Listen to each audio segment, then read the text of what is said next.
Today's message is to Mr. Olukoyede, the EFCC Chairman. I want to address you today not just as the Chairman of the EFCC, but as a man tasked with upholding justice, fairness, and integrity in Nigeria. A country crying for salvation from corruption and exploitation. The mission of the EFCC, under your leadership, Mr. Olukoyede, is to ensure that no one, regardless of status, escape accountability.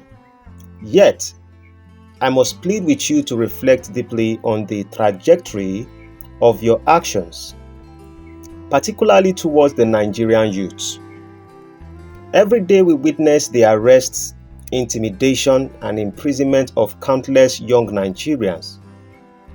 These youths struggling in a system that offers them little hope, and have become the primary targets of your own commission. Many of them are falling into mistaken born of desperation, yet the same vigor used to pursue them is often absent when dealing with those at the pinnacle of power, politicians like Yaya Bello and others whose wealth and actions demand scrutiny.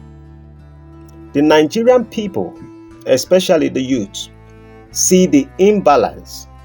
They see a justice system that feels selective, one that leaves untouchable those in high offices.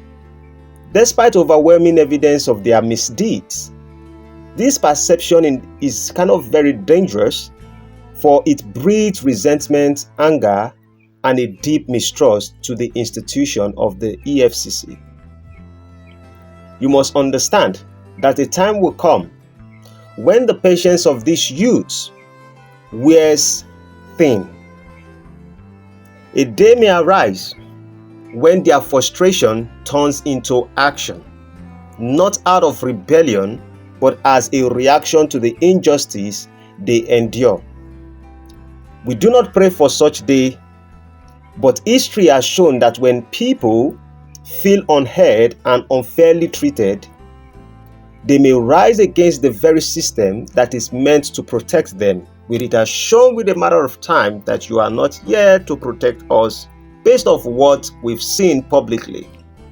So to you, Mr. Olukoyede, the Chairman of the EFCC, the mandate of your office is not just to apprehend but to inspire trust in justice. I urge you to use your position to go after the real architect of Nigeria's problem. Those in the corridors of power who have plundered resources, silenced dissent, and left our nation in ruins. Yaya Bello and others like him represent a glaring opportunity to restore faith in the EFCC's mission. Why have they not faced the full weight of justice despite the information and evidence against them? If you find that you cannot take their bold step or these bold steps, then I plead with you to consider stepping aside.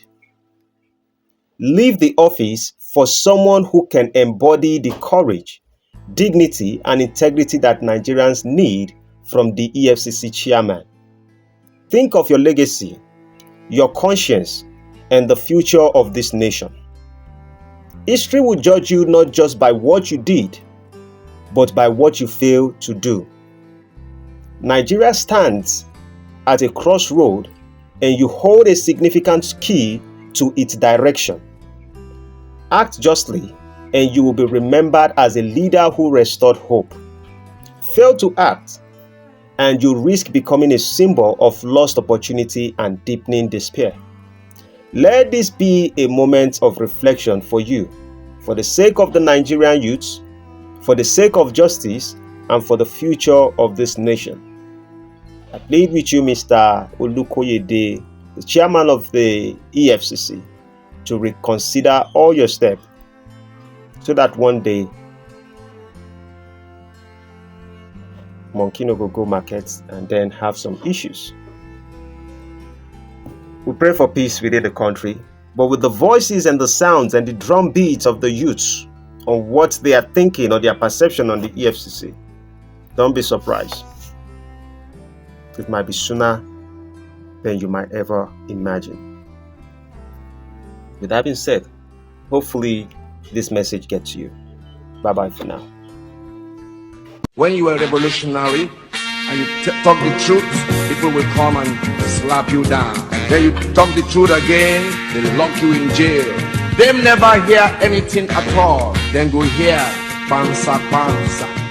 When you are revolutionary and you talk the truth, people will come and slap you down. Then you talk the truth again, they lock you in jail. They never hear anything at all. Then go hear pansa pansa.